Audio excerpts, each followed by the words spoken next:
Balance sheet एक summary होता है किसी भी इंडिविजुअल या ऑर्गेनाइजेशन के फाइनेंशियल बैलेंसेस का। इसीलिए इसे स्टेटमेंट ऑफ फाइनेंशियल पोजीशन भी कहा जाता है, जिससे आप हमेशा अपडेटेड रहते हैं कि व्हाट योर बिजनेस ओज and what your business own, यानी कि आपको कितने डेट पे ऑफ करने हैं और आपके एसेट्स कितने हैं। अब इससे आपको ये तो पता लग ही गया होगा कि बैलेंस शीट को मेंटेन करना कितना इंपॉर्टेंट होता है। तो इस वीडियो में हम सीखने वाले हैं कि आप किस तरह से माइक्रोसॉफ्ट एक्सेल को यूज करके उसके अंदर बैलेंस शीट बना सकते हैं। और इस वीडियो को पूरा जरूर देखिएगा, क्योंकि वीडियो के एंड में एक आपके लिए बहुत ही बेहतरीन रिकमेंडेशन है।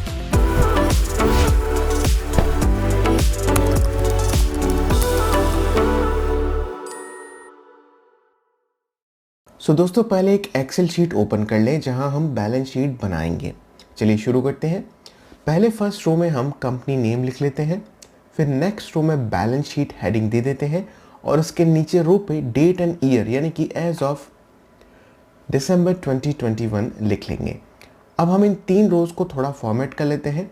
पहले सारे डेटा को सेलेक्ट करेंगे और मर्ज इन सेंटर ऑप्शन का यूज़ करेंगे, जिससे कि सारा का सारा जो डेटा है वो बहुत अच्छे से अलाइन हो जाएगा और सेल के सेंटर में आ जाएगा। अब हम अपने बैलेंस शीट के सारे टाइटल्स लिख लेते हैं, जिससे हमें डेटा अपडेट करने में आसानी होगी। पहले हम एसेट्स हेडिंग डाल देते हैं फोर्थ रो में और इसके नीचे हम सब हेडिंग्स लिखेंगे।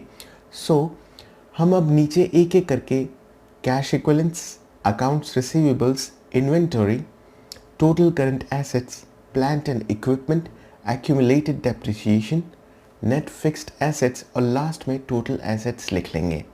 फिर आप चाहो तो इस हेडिंग के फॉन्ट को, स्टाइल को कस्टमाइज भी कर सकते हैं। टेक्स्ट लेंथ के हिसाब से आप कॉलम विड्थ को एडजस्ट कर लें। अब हम नीचे liabilities and owners equity sub headings लिख लेते हैं, जैसे accounts payable, short term notes payable, other current liabilities, total current liabilities, long term debt, total liabilities, common stock, retained earnings, total shareholders equity और last में total liabilities and owners equity. अब आप headings को bold कर सकते हैं, सब headings को किसी दूसरे फॉन्ट में चेंज कर सकते हैं, या फिर आप इसे इटैलिक बना सकते हैं, बोल्ड कर सकते हैं। अब हम 2 ईयर्स के डेटा को इनपुट कर बैलेंस शीट बनाएंगे, जहां आप अपने एसेट्स हेडिंग दिया है उसके साइड कॉलम्स में 2020 और 2021 लिख लें। अब कैश इक्विवेलेंट्स, अकाउंट्स रिसीवेबल्स और इन्वेंट्री के लिए 2020 और 2021 में जो डेटा ट्रैक किया है वो हम फिल कर लेते हैं। अब हम टोटल करंट एसेट्स कैलकुलेट कर लेते हैं, जिसके लिए हम 2020 कॉलम के provided cash equivalents, accounts receivables, inventory sales को सेलेक्ट करें और ऑटो सम कर लेंगे। वैसे ही 2021 के लिए भी हम कैलकुलेट कर सकते हैं। अब हमें plant and equipment, accumulated depreciation के डेटा को लेना है और नेट फिक्स एसेट्स को कैलकुलेट करना है। इसके लिए हम plant and equipment minus accumulated depreciation करना है और ये दोनों ईयर के लिए करना होगा। अब हम टोटल एसेट्स कैलकुलेट करेंगे दोनों साल का। इसके लिए हमें total current assets plus net fix assets करना होगा। अब हम कैलकुलेट करेंगे लायबिलिटीज़ एंड ओनर्स इक्विटी। उसके लिए आप accounts payable, short term notes payable, other current liabilities के अमाउंट को फिल कर लें।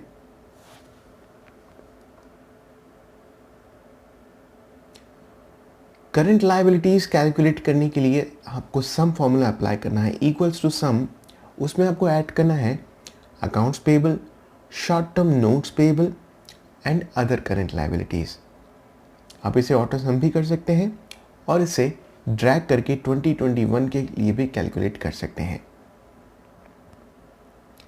टोटल लायबिलिटीज कैलकुलेट करने के लिए आपको current liabilities plus long term debt को ऐड करना होगा। इसके लिए आप लिखेंगे equals to current liabilities plus long term debt. हमने अब टोटल करंट एसेट्स और लायबिलिटीज कैलकुलेट कर लिया है।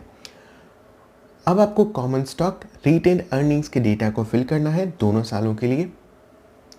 अब हम कैलकुलेट करेंगे टोटल शेयर होल्डर्स इक्विटी। इसके लिए आपको क्या करना है, आपको कॉमन स्टॉक और रिटेन अर्निंग्स को ऐड करना है। अब हम कैलकुलेट करेंगे total liabilities and owners equity. इसका फॉर्मूला है total liabilities plus total shareholders equity.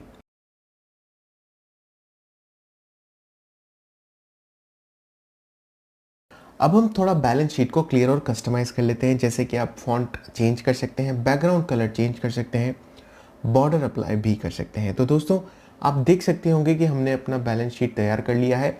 आप चाहें तो इसमें और भी कॉलम्स ऐड करके और भी ईयर्स का बैलेंस और एनालिसिस कर सकते हैं।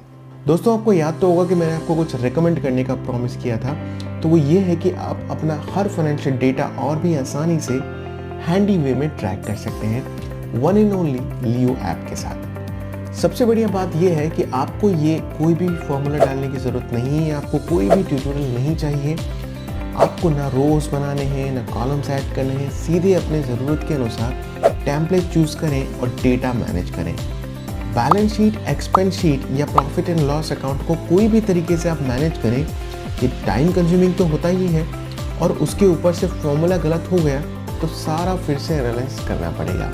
पर ये लियो ऐप के साथ नहीं होगा। हर डेटा रिलेटेड फाइल आप यहाँ कस्टमाइज टेम्पलेट में ट्रैक कर सकते हैं और ये सब बस आपके फ़ोन से होगा। इस ऐप में आप income register, expense register, profit and loss register, cash register जैसे 60+ टैबलेट्स इनबिल्ट हैं, जिससे आप घंटों के काम को मिनटों में कर सकते हैं। आप चाहो तो कोई भी डॉक्यूमेंट PDF में कन्वर्ट कर सकते हैं और कस्टमाइज भी। इस ऐप में आप अपनी पुरानी फाइल्स को इंपोर्ट भी कर सकते हैं। रियल टाइम में आप फाइल्स को एक्सेस भी कर सकते हैं दूसरे पार्टिसिपेंट्स के साथ। लियो ऐप आपको फ़ोन के प्ले स्टोर, ऐप स्टोर और वेब से फ्री में डाउनलोड कर मोबाइल नंबर या गूगल अकाउंट से लॉगिन करके इस्तेमाल कर सकते हैं। आपका डेटा 100% सेफ है। इसमें पर्सनल से लेके प्रोफेशनल हर डेटा के लिए special categories and templates available है। इस ऐप को आप ज़रूर डाउनलोड करें और आज ही इस्तेमाल करके देखें।